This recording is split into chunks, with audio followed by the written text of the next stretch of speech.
नमस्कार दोस्तों। आज हम लोग बात करेंगे नाड़ी ज्योतिष के बारे में, नाड़ी एस्ट्रोलॉजी। सबसे पहले हम बात करते हैं कि हमारे भारतीय ज्योतिष में 3 प्रकार के ज्योतिष या एस्ट्रोलॉजी होते हैं। पहला पराशरी सिस्टम हो गया, दूसरा जेमिनी सिस्टम हो गया और तीसरा हो गया नाड़ी सिस्टम। तो पराशरी सिस्टम क्या है? आजकल पराशरी सिस्टम को हम लोग वैदिक सिस्टम भी कहते हैं, मतलब वैदिक एस्ट्रोलॉजी भी इसका नाम पड़ा है। ये वैदिक एस्ट्रोलॉजी नाम कब पड़ा, कैसे पड़ा? तो 1995 की बात है। तो आप लोग अच्छी तरह से याद होगा कि 1991 में जब हमारा भारत देश ने अपने इकोनॉमी को ओपन किया था बाहरी देशों के लिए, उस समय बाहरी देश विदेशी लोग हमारे देश में आते थे और अपने मार्केट, अपने बिजनेस को बढ़ाने के लिए, बिजनेस के पर्पस के लिए भी। इसी बीच में कुछ लोग हमारे भारत देश में वेद को भी जानने के लिए आते थे, क्या कि पाश्चात्य में या कहे फॉरेन कंट्री में जो हमारे वेद बहुत ही प्रचलित थे, बहुत ही फेमस थे। जिस तरह बाहरी चीजें, विदेशी चीज हम लोग को बहुत अच्छी लगती है, उसी प्रकार हमारी जो वेद है वो भी पश्चिमी देश में बहुत ही फेमस थी। तो उसी सिलसिले में विदेशी लोग हमारे वेद सीखने के लिए आते थे। उसी सिलसिले में विदेशी लोग हमारे भारतीय विद्या भवन में आ गए वेद सीखने के लिए। तो वहीं उन्हें वैदिक ज्योतिष के बारे में मालूम चला। ये वैदिक ज्योतिष बताने वाले कौन थे? तो उस समय के बहुत ही फेमस एस्ट्रोलॉजर, क्या तो नाम है उनका, हाँ, के.एन. राव जी। उसने पराशरी सिस्टम को वैदिक सिस्टम के नाम से हमारे विदेशी को, फॉरनर को प्रस्तुत किया कि ये वैदिक ज्योतिष है।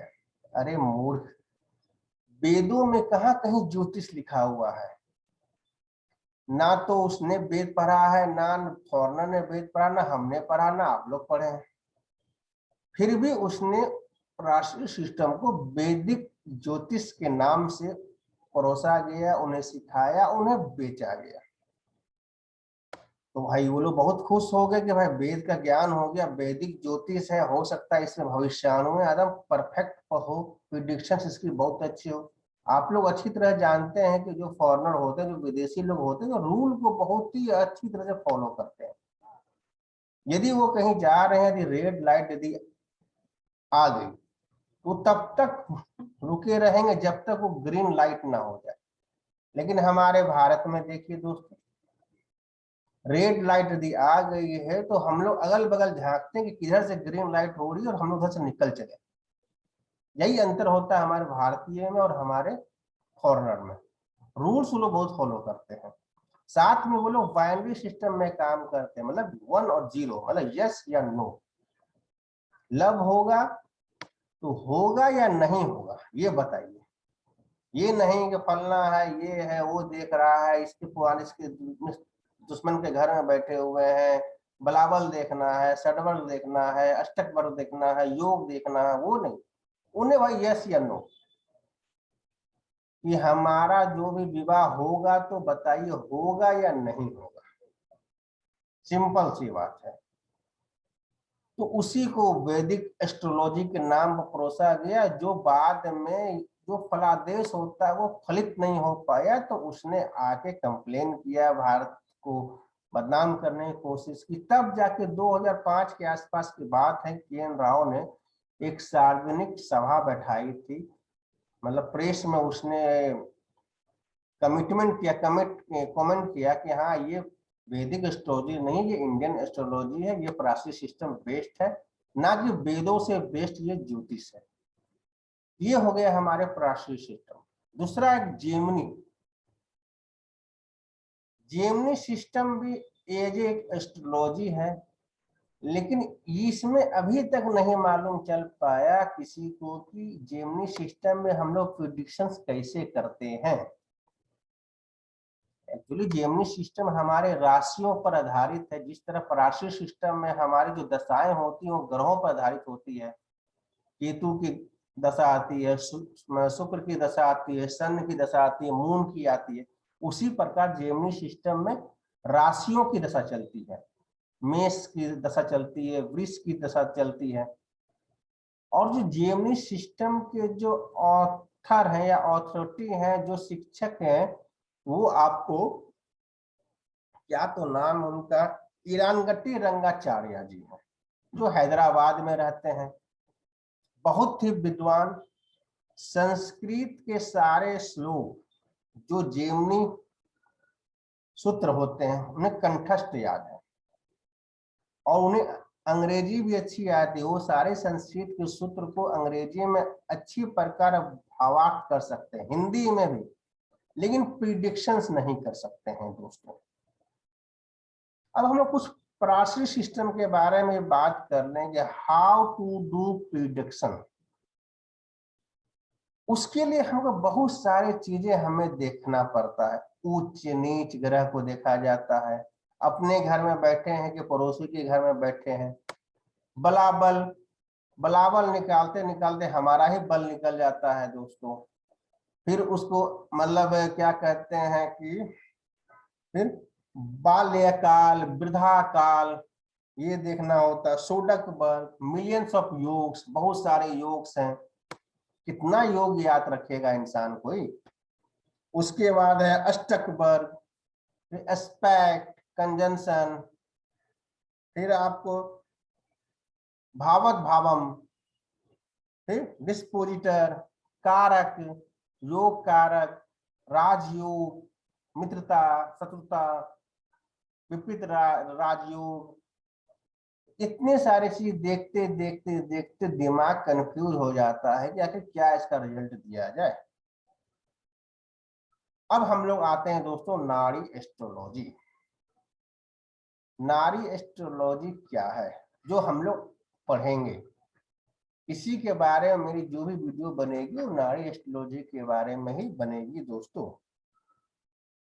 नाड़ी सिस्टम एस्ट्रोलॉजी में नाड़ी का मतलब होता है प्रीडिक्टिवली, मतलब भविष्यवाणी।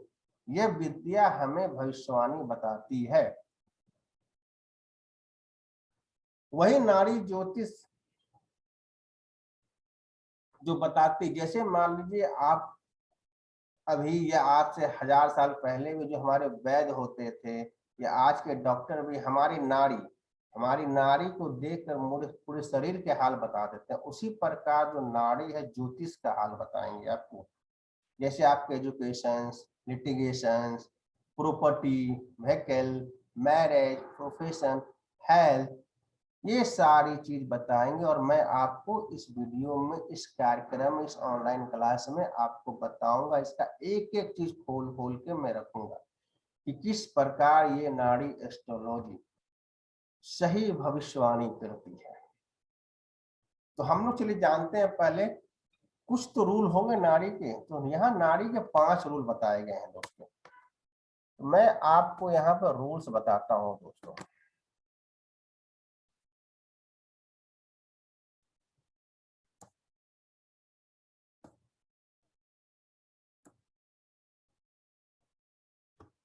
ठीक, रूल्स ऑफ नाड़ी एस्ट्रोलॉजी दोस्तों। पहले हम रूल बता देते हैं आपको, ठीक ना। उसके बाद हम लोग एक एक करके इस पर डिस्कशन करेंगे। पहला रूल क्या होता है, 12 houses from every house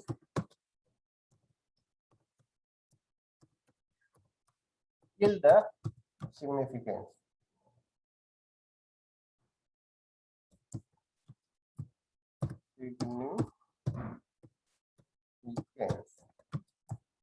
Of the house. दूसरा रूल क्या होता है दोस्तों, सेकेंड हाउसेस, every house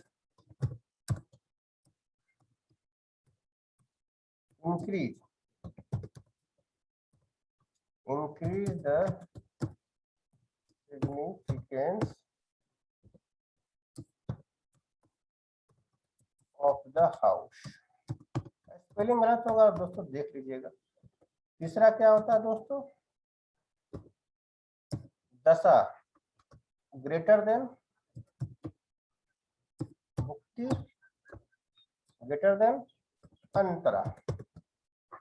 ये दशा भुक्ति अंतरा दोस्तों नॉर्थ साउथ इंडिया में हम लोग दशा भुक्ति अंतरा यूज करते हैं, लेकिन नॉर्थ इंडिया में हम लोग महादशा, अंतरदशा और प्रयंतर दशा यूज करते हैं दोस्तों, में कंफ्यूज नहीं होने का है।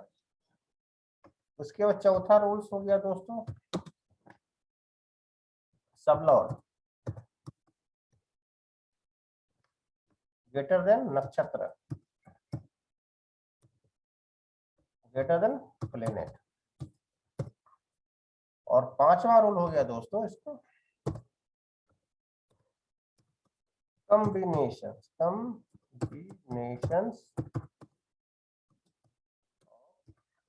Houses give result.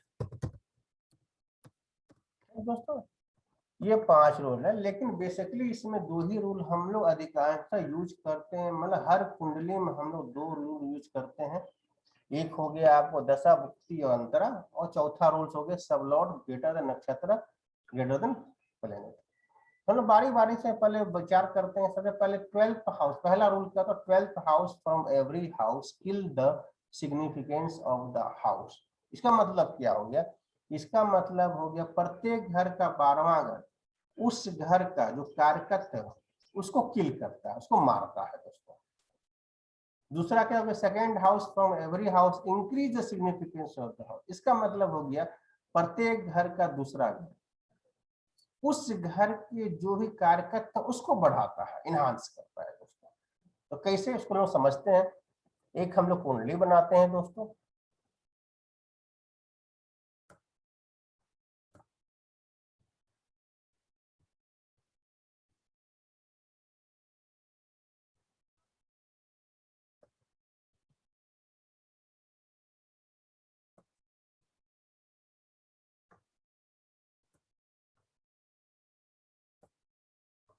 ठीक है, कुंडली बना रहे हैं।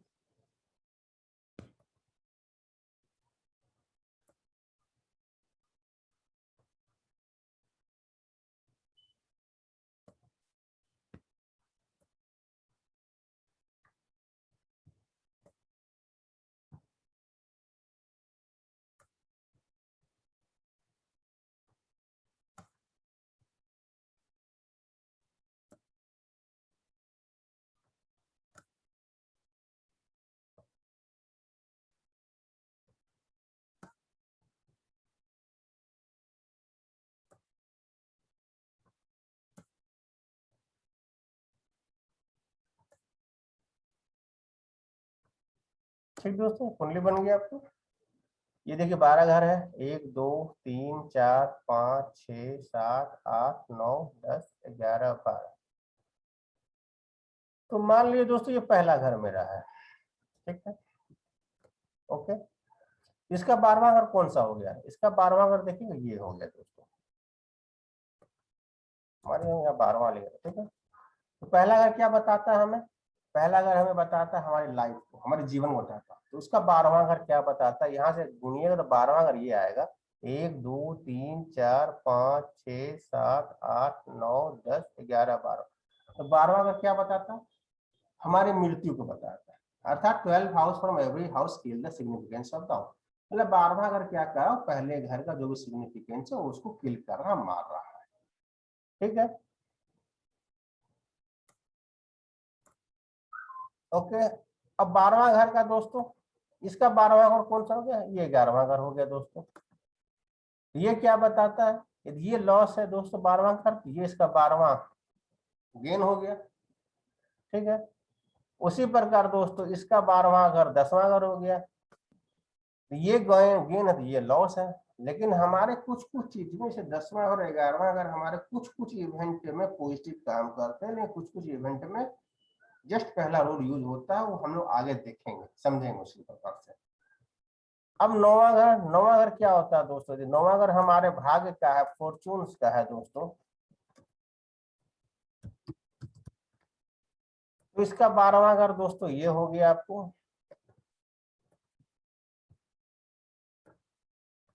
ये क्या हो गया मेरे मिसफॉर्चून्स या अनफॉर्चून्स कर सकते हैं, अनफॉर्चून। ठीक, उसी प्रकार दोस्तों मान लीजिए यदि ये अनफॉर्चून है तो ये, अब देखिए आपको यहाँ पर हम दिखाते हैं दोस्तों आपको। अब ये 7वां घर हो गया, 7वां घर से हम क्या देखते हैं, हम लोग बिजनेस को देखते हैं, तो छठा घर इसका 12वां कौन, तो छठा घर हो गया, ये क्या हो गया हमारे जॉब्स का हो गया। उसी प्रकार छठा घर यदि हमारे रोग ऋण शत्रु का होता तो 5वां घर क्या होता, हमारे प्रेम का होता है। तो हम शत्रु से कहीं जीत सकते हैं, प्रेम से ही जीत सकते हैं दोस्तों।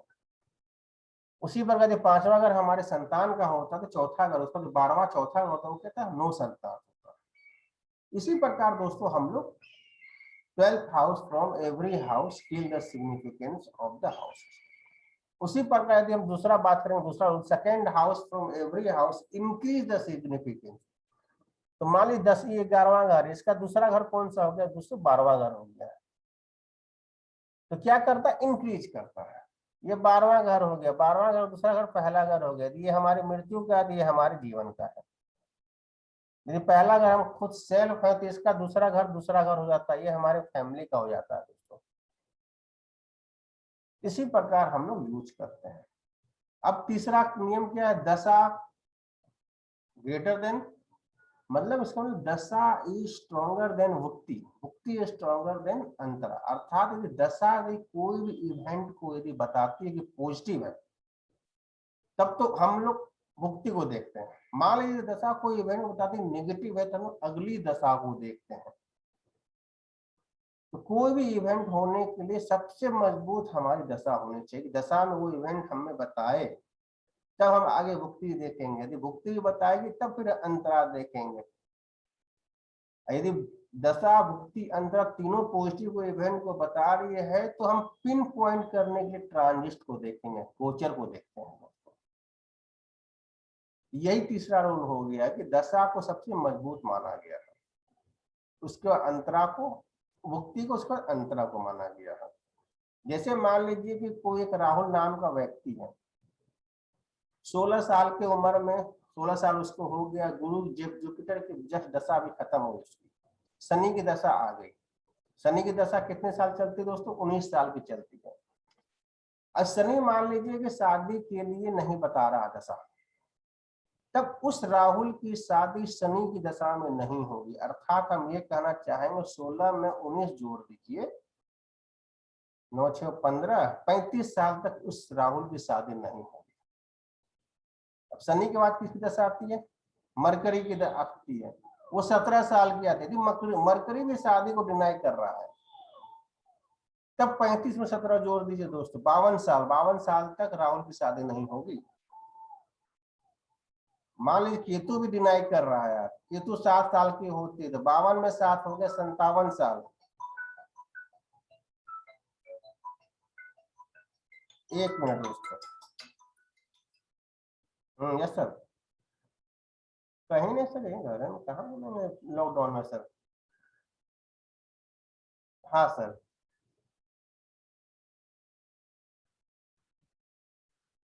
हम्म। बाबा, इतना सा उसका। हाँ।